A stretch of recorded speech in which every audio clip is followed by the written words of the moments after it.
Play times में खुशामदीद।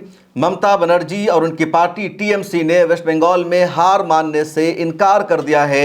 ममता बनर्जी और उनकी पार्टी के रहनुमाओं का साफ कहना है कि चुनाव में धांधली हुई है, घपला हुआ है और 100 असेंबली सीटों पर घपला हुआ है। वहां के रिजल्ट को बदल दिया गया है और अब सीधे सीधे ममता बनर्जी ने और उनकी पार्टी ने, उनके पॉलिटिकल जानशीन अभिषेक बनर्जी ने इलेक्शन कमीशन ऑफ इंडिया को चैलेंज कर दिया है।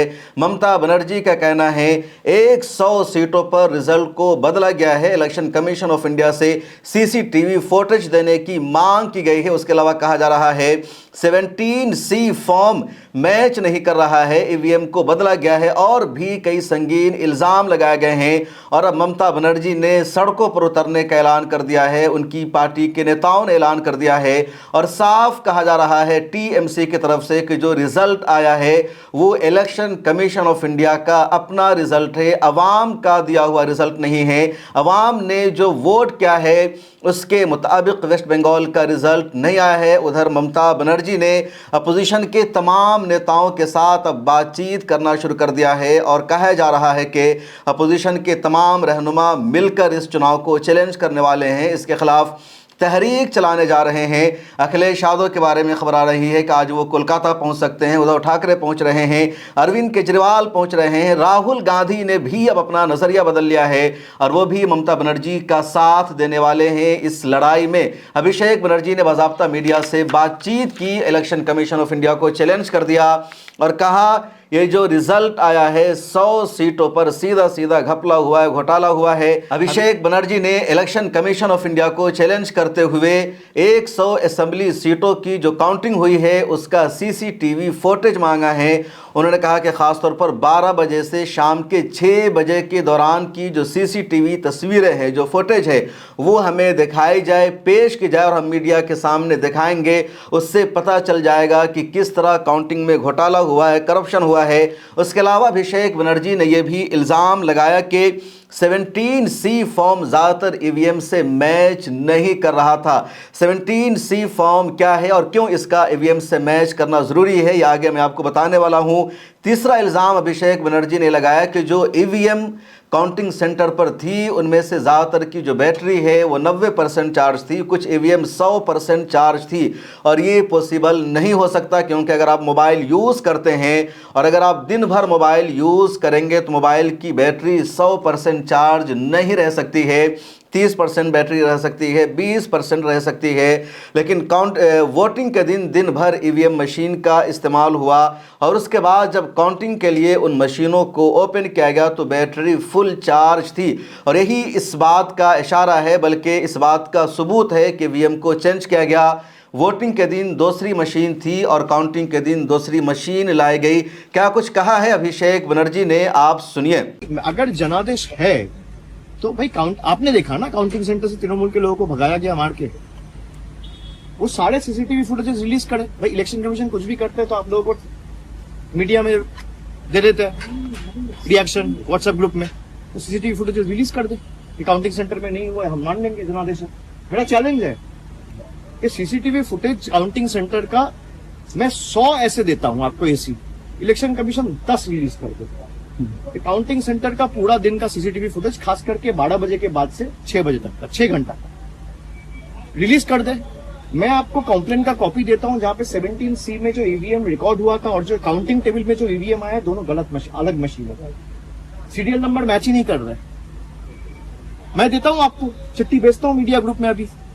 और ये आज मैं नहीं दे रहा हूं, कल हमारे काउंटिंग एजेंसी आरओ को दिया है, जहां पे मान लीजिए वोटिंग मशीन्स जो पूरा दिन आप ये कैमरा पर यूज कर रहे हो, बूम यूज कर रहे हो, भाई इसको आपको चार्ज तो करना पड़ता है। 12 घंटा मशीन यूज हुआ है जिसका चार्ज खत्म हुआ 50%, 55%, 59%, 60%, 90% मशीन्स वेर 92%, 93%, 95% चार्ज। ये कैसे संभव है? तो जनादेश है तो आप ये सार्वजनिक कर दीजिए, हम मान लेंगे जनादेश है।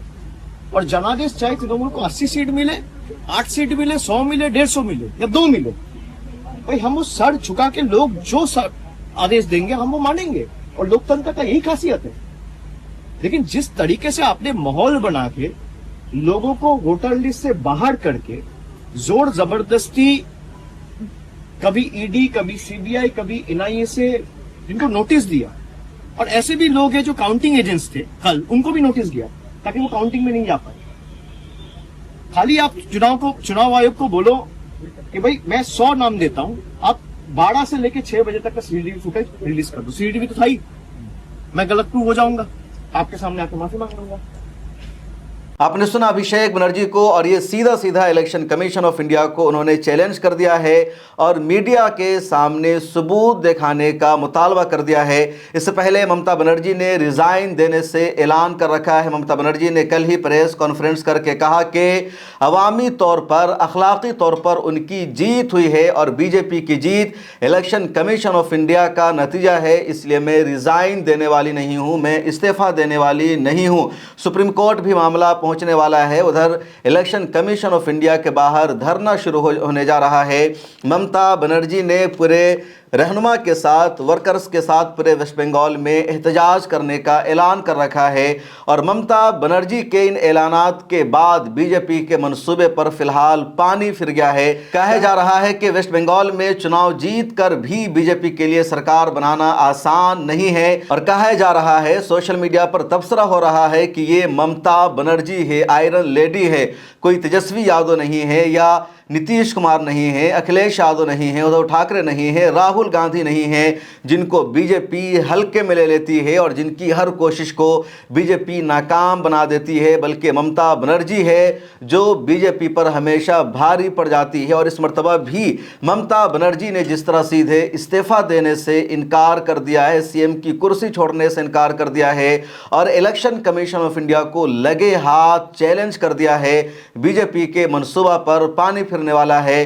बीजेपी प्लान कर रही थी बहुत जल्द, बल्कि 7 मई से पहले वेस्ट बंगाल में चीफ मिनिस्टर बनाने का, जल्द से जल्द नई सरकार को तश्कील देने का, लेकिन जब ममता बनर्जी ने इलेक्शन कमीशन ऑफ इंडिया को चैलेंज किया है, इस्तीफा देने से इनकार कर दिया है और सुप्रीम कोर्ट भी जाने की बातचीत चल रही है, तो ऐसे में बहुत जल्द और तेज़ी में बीजेपी वहां सरकार नहीं बना सकती है, अपना सीएम नहीं चुन सकती है।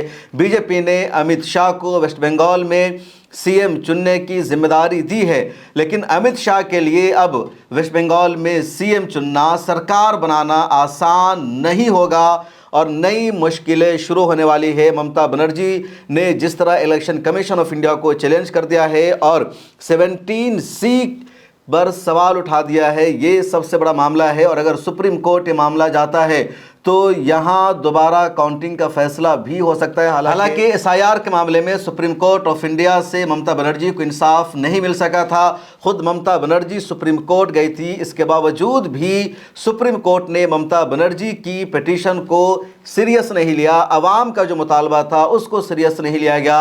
90 लाख लोगों को वोटिंग राइट से महरूम रखा गया और सुप्रीम कोर्ट ने कह दिया था कि अगर एसआईआर में इनका नाम नहीं आया है, इलेक्शन कमीशन ऑफ इंडिया के मुताबिक इनका डॉक्यूमेंट्स वैलिड नहीं है, तो फिर उनको वोट देने का अहल नहीं समझा जाएगा। अब 17C फॉर्म क्या है उसको समझिए।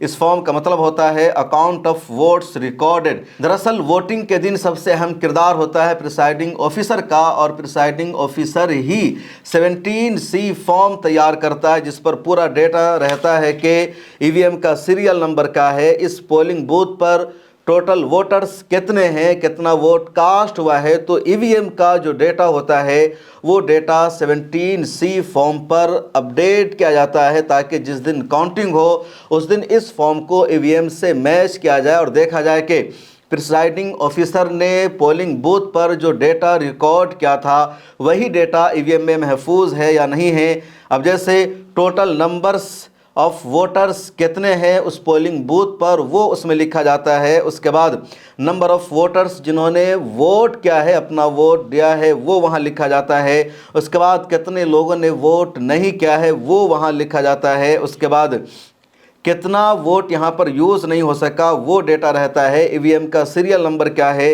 ये सारा कुछ लिखा जाता है। मिसाल के तौर पर आप समझ लीजिए कि एक पोलिंग बूथ है और वहाँ पर 1000 वोटर्स है और उनमें से 700 लोगों ने आकर पोलिंग बूथ पर अपना वोट कास्ट किया।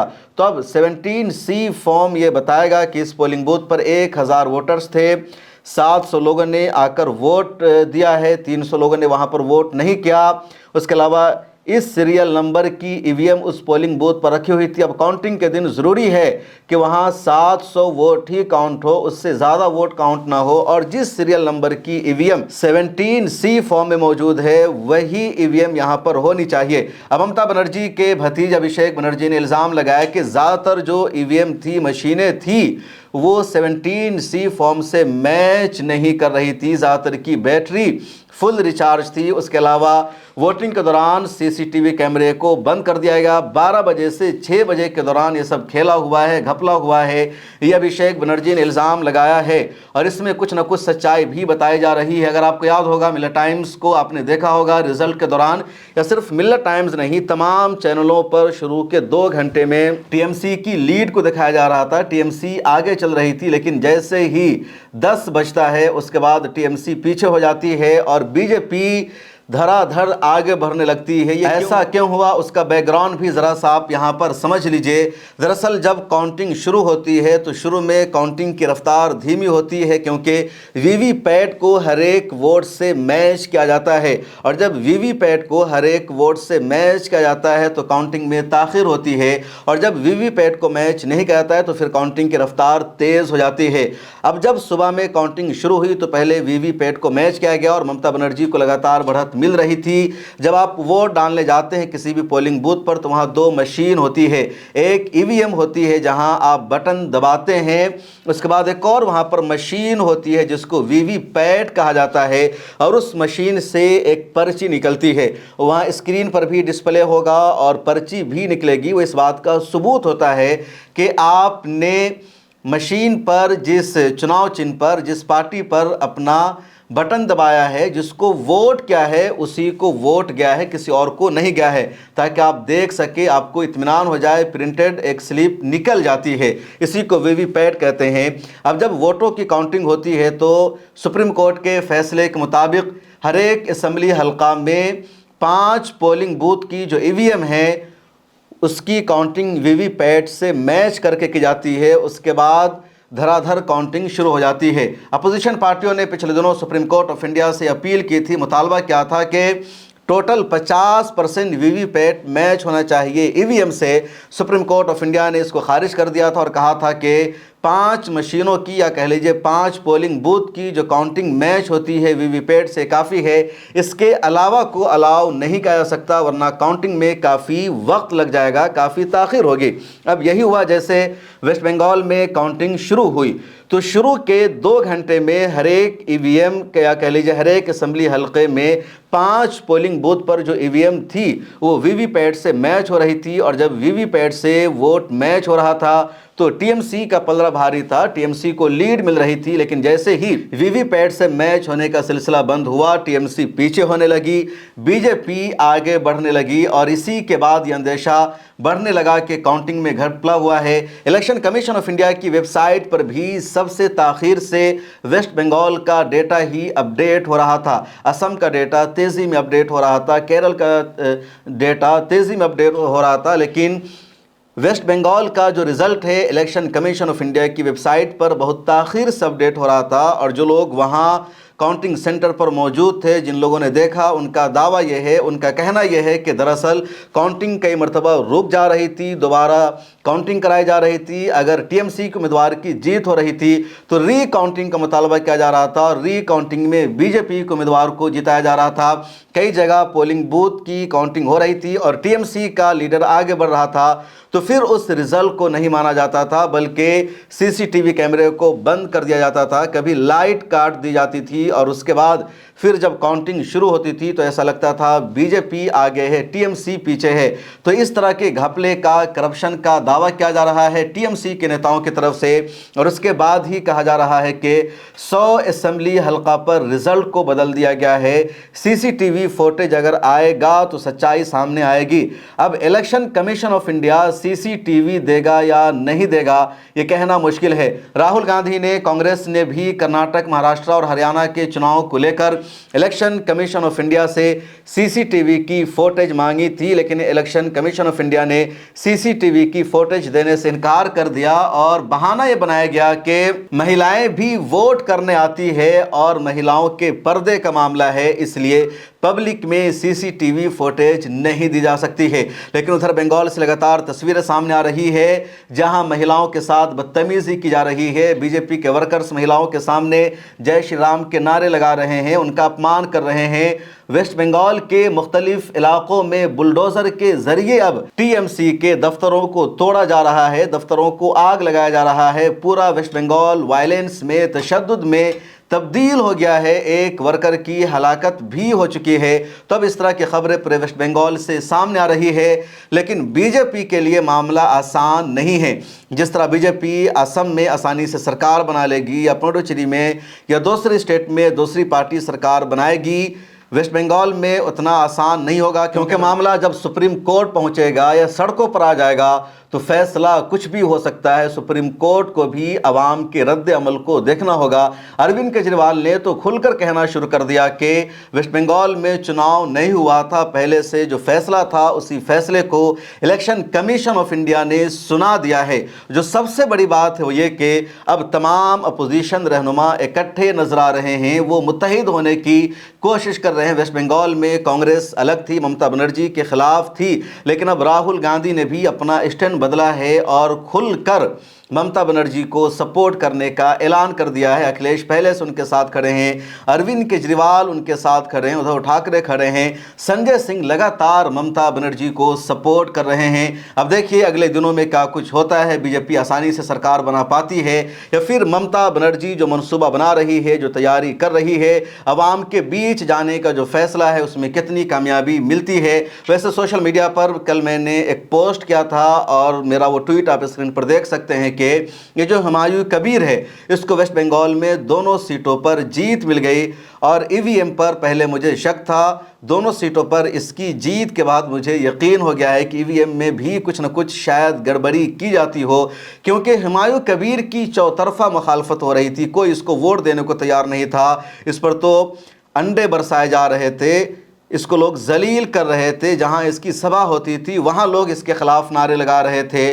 और ऐसी विधानसभा से चुनाव लड़ रहा था जहां पर मुसलमानों का वोट 65 और 70% से ज़्यादा है और दोनों विधानसभा से इसको जीत मिल गई। और सवाल पैदा होने लगा कि आखिर हुमायूं कबीर को कैसे जीत मिल गई, किसने इसे वोट कर दिया, क्या सच में हुमायूं कबीर को वोट मिला या फिर इसको सौगात में ये दोनों सीट मिली है क्योंकि इसने 1000 करोड़ की डील की थी, जिसका खुद इसने इतराफ़ किया था। इसका एजेंडा था मुसलमानों को बेवकूफ़ बनाना, बाबरी मस्जिद के नाम पर मुसलमानों को भड़काना और हिंदुओं को ममता बनर्जी से दूर करना। आपकी क्या राय है कमेंट सेक्शन में लिखिए। मिला टाइम्स का काम अगर आपको पसंद आता है हमें सपोर्ट कीजिए। डिस्क्रिप्शन में मिला टाइम्स की वेबसाइट का लिंक मौजूद है।